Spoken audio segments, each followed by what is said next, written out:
இணைந்து ஜெபிப்போம். ஆண்டவரே, இயேசுவே, இஸ்ரேல் குடும்பத்தின் தலைவரே, உம்மை ஆராதிக்கின்றேன்.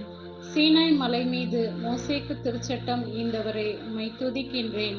உமது வல்ல திருக்கரம் நீட்டி என்னை மீட்க வந்தவரே, உமக்கு நன்றி கூறுகின்றேன்.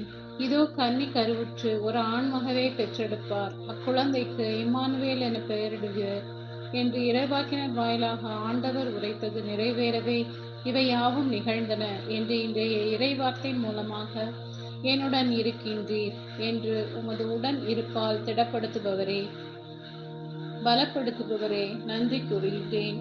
இன்று நேர்மையாளரான ஆத்துமாக்கள் பாதுகாவலரான புனித சூசையப்பர் உமது வெளிப்படுத்துதலை மெஞ்ஞானம் கொண்டு உமக்கு பிரியமாய் நடந்ததைப் போல நானும் என் வாழ்வில் உமது சித்தமறிந்து செயலாற்ற வரம் தாரும். காரிருள் நடந்து வந்த மக்கள் பேரொளியை கண்டனர். சாவின் இருள் சூழ்ந்த நாட்டில் பேரொளி உதித்தது என்று உமது தெய்வீக இறைவார்த்தையில் வாசிக்கின்றேனே. இயேசுவே, என் வாழ்வின் இருண்ட இடங்களில் சாத்தானின் ஆதிக்கம் மேலோங்கிய உணர்வுகளில் உமது தெய்வீக ஒளியை வீசச் செய்யும்.